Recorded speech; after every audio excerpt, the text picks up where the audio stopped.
আসসালামু আলাইকুম প্রিয় দর্শক, শুরুতেই আপনাদেরকে আমি একটা ছবি দেখাই। এটা আজকের ছবি না, প্রায় 19 বছর আগের একটা ছবি। আপনারা জানেন এই দেশে একবার 1/11 নামে একটা ঘটনা ঘটেছিল। ওই যুক্তরাষ্ট্রের 9/11-এর অনুকরণে আমাদের এখানে 1/11 হয়েছিল। 9/11-এ সন্ত্রাসী বাহিনী, সন্ত্রাসী গোষ্ঠী অথবা একটা গুপ্ত গোষ্ঠী তারা যুক্তরাষ্ট্রে একটা ধ্বংসযজ্ঞ চালিয়েছিল, টুইন টাওয়ার ধ্বংস করে দিয়েছিল বিমান দিয়ে। 1/11-এর সময় আমাদের এখানে, আমাদের এই দেশে সেনাবাহিনী প্রভাব বিস্তার করে একটা অন্তর্বর্তীকালীন সরকার গঠন করেছিল। সেটা কেন করেছিল, করা কতটুকু প্রয়োজন ছিল, সেটা নিয়ে বিস্তার আলোচনা হতে পারে। কিন্তু আমি যে কথাটা বলছি, তারা দায়িত্ব নেওয়ার পর একটা বেসরকারি তত্ত্বাবধায়ক সরকার গঠিত হয়েছিল ফখরুদ্দিন আহমেদের নেতৃত্বে। কিন্তু সেটাকে বলা হতো সেনা সমর্থিত তত্ত্বাবধায়ক সরকার। সেনা সমর্থিত এই কারণে যে সেনাবাহিনী তখন আসলে নানা বিষয়ে ওই সময়ে ভূমিকা রেখেছে এবং প্রভাব বিস্তার করেছে। 1/11-এর ওই সময়ে যে তত্ত্বাবধায়ক সরকার গঠিত হয়েছিল ফখরুদ্দিন আহমেদের নেতৃত্বে, সেখানে খুবই গুরুত্বপূর্ণ যে 3 জন সেনা কর্মকর্তার কথা উল্লেখ করা যায়। তাদের একজন ছিলেন ওই সময় সেনাপ্রধান লেফটেন্যান্ট জেনারেল মঈনুর আহমেদ, আরেকজন ছিলেন সাভারের যে 9 ডিভিশনের জিওসি যিনি ছিলেন মেজর জেনারেল মাসুদুদ্দিন চৌধুরী, এবং আরেকজন ছিলেন ডিজিএফআইয়ের ভারপ্রাপ্ত ডিজি মিস্টার ফজলুল বারী। এরা খুবই পাওয়ারফুল লোক ছিলেন।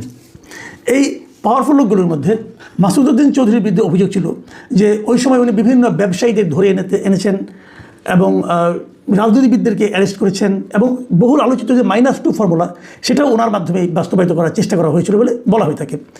এবং উনি এটা করতে পেরেছিলেন এ কারণে যে 2007-এর 11 জানুয়ারি ফখরুদ্দিন সরকার শপথ দিয়েছিলেন, এবং তার 2 মাস পরে মার্চ মাসে ওই সময় একটা গুরুতর অপরাধ দমন অভিযান সংক্রান্ত জাতীয় সমন্বয় কমিটি গঠন করা হয়েছিল। সেই সমন্বয় কমিটির চেয়ারম্যান করা হয়েছিল ওই সময়কার উপদেষ্টা এম এ মতিনকে, এবং তার প্রধান সমন্বয়কারী ছিলেন এই জেনারেল মাসুদ চৌধুরী। এবং বলা বাহুল্য, ওই সময় মাসুদ চৌধুরীর যে ক্ষমতার দাপট, এটা ওই সময়ের কথা যারা মনে রাখতে পারবেন তারা নিশ্চয়ই জানেন যে কী দাপট তার ছিল। এবং তার নির্দেশেই ওই সময় কিন্তু বিভিন্ন রাজনৈতিক দলের নেতা খালেদা জিয়াকে, তারপর শেখ হাসিনাকে এবং তারেক রহমানকে পর্যন্ত, এবং অন্যান্য অনেক পলিটিক্যাল লিডারদেরকে অ্যারেস্ট করা হয়। এবং সেই অ্যারেস্ট করার পর আমরা এই যে ছবিটা আপনাদেরকে শুরুতে দেখালাম, এই ছবিটা তারেক রহমানকে অ্যারেস্ট করার পর তাকে যে ভীষণভাবে টর্চার করা হয়েছিল, এবং টর্চার করতে করতে তাকে এক পর্যায়ে হাসপাতালে ভর্তি করা হয়েছিল। এবং সেই হাসপাতালে ভর্তি করার পর ওনার শয্যা পাশে ওনার মা ওনাকে দেখতে গিয়েছিলেন।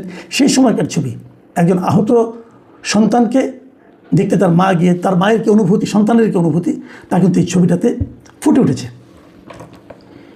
প্রশ্ন হচ্ছে, তারেক রহমানের উপরে শারীরিক টর্চারটা করতে হয়েছিল কেন? যদি উনি কোনো অপরাধ করে থাকেন, তার বিরুদ্ধে সুনির্দিষ্ট মামলা হবে এবং সেই মামলা চলবে। কিন্তু তা না করে তাকে ফিজিক্যালি টর্চার করা হয়েছিল, এবং তার যে সমস্ত বর্ণনা পাওয়া গেছে সেগুলো ভয়ঙ্কর ভয়ঙ্কর সব বর্ণনা।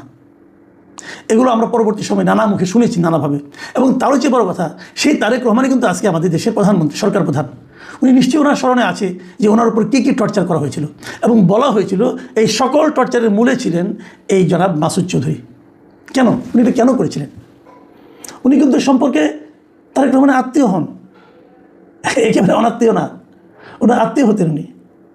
এবং আত্মীয় হলে ওটা কেন করেছেন? আজকে দেখলাম ওনাকে গ্রেপ্তার করা হয়েছে মানব পাচারের মামলায়। তো মানব পাচারের মামলায় গ্রেপ্তার করা হয়েছে, হওয়ার পর তার বিরুদ্ধে এরই মধ্যে ফেনীতে 6টি এবং ঢাকায় 5টি মামলার তথ্য পাওয়া গেছে, এবং সেগুলির থেকে তাকে গত রাতে তার বাড়ি থেকে অ্যারেস্ট করা হয়েছে। এটা আমরা জেনেছি, আজকে অলরেডি প্রেস কনফারেন্সকে তারা জানিয়েছেন। এবং আমি দেখলাম যে পিপি যিনি ছিলেন এই মামলার, যিনি নাকি মাসুদ চৌধুরীর জামিনের বিরোধিতা করেছেন এবং 5 দিনের রিমান্ডের পক্ষে ওনার বক্তব্য দিয়েছেন, সেই পিপি মিস্টার ফারুকি, তিনি কিন্তু বলেছেন যে এই মাসুদ চৌধুরী জিয়া পরিবারকে শেষ করে দিতে চেয়েছিল। আমি পিপির বক্তব্যটা আপনাদের পড়ে শোনাই। তিনি বলেছেন যে মাসুদ চৌধুরী -2 ফর্মুলার নামে জিয়া পরিবারকে শেষ করে দিতে চেয়েছিল, কিন্তু ভাগ্যের কি পরিহাস, যাকে মানে তারেক জিয়াকে টর্চার করে হত্যা করতে চেয়েছিল, তিনি এখন দেশের প্রধানমন্ত্রী।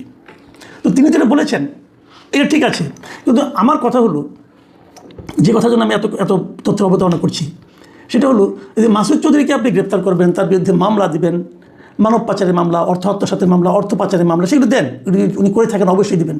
কিন্তু তার বিরুদ্ধে তো সবচেয়ে বড় মামলাটা হওয়া উচিত রাজনৈতিক নেতাদের হয়রানি করা, রাজনৈতিক নেতাদের গাইড জুড়ে গ্রেফতার করা, এবং সবচেয়ে বড় কথা হলো একজন মানে গুরুত্বপূর্ণ রাজনৈতিক নেতাকে শারীরিকভাবে প্রহার করে পঙ্গু করে দেওয়ার চেষ্টা করা, যে কাজটা উনি তারেক রহমানের বিরুদ্ধে করেছিলেন।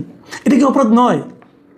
তারেক রহমানকে উনি যেভাবে প্রহার করেছেন বলে আমরা শুনেছি, বিভিন্ন সময় দেখেছি। এই যে ছবিগুলো আপনারা দেখলেন, ছবিগুলোতে বোঝা যাচ্ছে।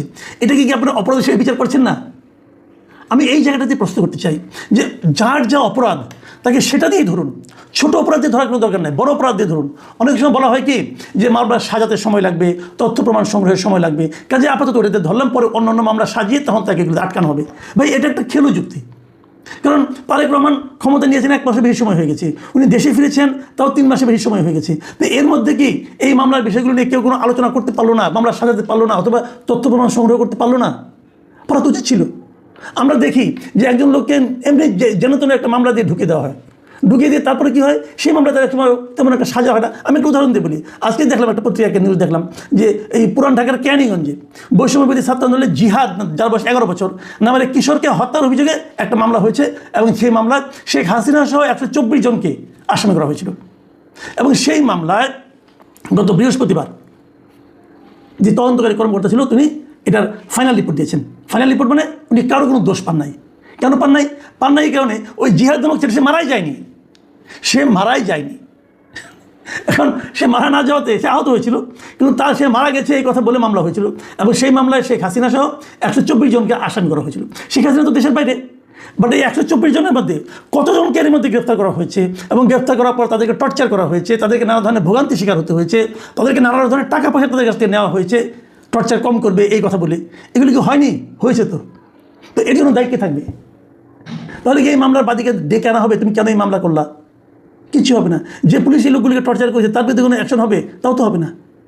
তাহলে আমি বলি এরকম, যেমন APM খায়রুল হক সাবেক প্রধান বিচারপতি ছিলেন, ওনার বিরুদ্ধে মামলা করা হয়েছে এক হত্যা মামলা। ওনার বিরুদ্ধে মামলার অনেক কিছু ছিল, উনি তত্ত্বাবধায়ক সরকারের বিষয়টাকে বাতিল করে দিয়েছিলেন, এবং দেওয়ার মাধ্যমে তো দেশের আজকে এই অবস্থা। তো এত বড় অপরাধ যিনি করেছেন তাকে সেই অপরাধে মামলা না করে অন্য এক অপরাধে মামলা করে দেওয়া হয় কেন? এই মাসুদউদ্দিন চৌধুরীর ক্ষেত্রে একই জিনিস। একজন রাজনৈতিক নেতা, একজন কেবল না, অনেক রাজনৈতিক নেতাকে উনি টর্চার করেছেন। ওনার আমলে উনি যেটা সদস্য সচিব ছিলেন, সেই যে একটা কমিটি করা হয়েছিল, জাতীয় সমন্বয় কমিটি, যে গুরুতর অপরাধ দমন অভিযান সংক্রান্ত জাতীয় সমন্বয় কমিটি, সেই কমিটির প্রধান সমন্বয়কারী হিসাবে উনি এই লোকগুলিকে নিয়ে এসেছেন, এনে টর্চার করেছেন, এক একজনকে মৃত্যুর মুখে ঠেলে দিয়েছেন। অনেক দিন পঙ্গুত্ব ছিলেন, অনেকদিন। তাহলে রহমান সাহেব দীর্ঘদিন অসুস্থ ছিলেন এই রোগ নিয়ে, এই প্রহারের কারণে। তাহলে এর বিচার হবে না? তাহলে আপনি তাকে এই অপরাধে ধরলেন না কেন? অন্য অপরাধে ধরলেন কেন? এই বিষয়গুলো আমি মনে করি আলোচনায় আসা দরকার। মানে অনেকে অনেক কথা বলেন যে আমরা একে ধরলাম, আটকাইলাম, তারপরে না, মূল অপরাধটাই আগে আনা উচিত আমি মনে করি। এবং মূল অপরাধটাকে মামলা সাজানো কোনো কঠিন কাজ না। যে ঘটনা ঘটেছে সেটার উপরে মামলা করেন আপনি। আমরা তো মাসুদউদ্দিন আহমেদের মানব পাচার সম্পর্কে অতটা যাই না। মানব পাচার কীভাবে করেছেন, ওই যে ওনার এই মানে আদম ব্যবসার মাধ্যমে করেছে, অপরাধ তো অনেক রয়েছে, ওনার তো সিরিজ অফ অপরাধ ছিল, সবগুলো আপনি আসামি করেন। কিন্তু প্রধান অপরাধটা ওনার হলো এই যে পলিটিক্যাল লিডারদের যে আটক করা এবং তাদেরকে শারীরিকভাবে হেনস্থা করা, এটা ছিল তার প্রধান অপরাধ। এই অপরাধের শাস্তি সবচেয়ে আগে হওয়া উচিত। এবং এটা হলে পরেই আগামীতেও কিন্তু এই ধরনের অপরাধ করতে তারা একটু চিন্তা করবে যে এই ধরনের অপরাধ করা যায় কিনা। আমি মনে করি যে যা অপরাধ করবে তাকে সেই অপরাধে বিচার করা উচিত।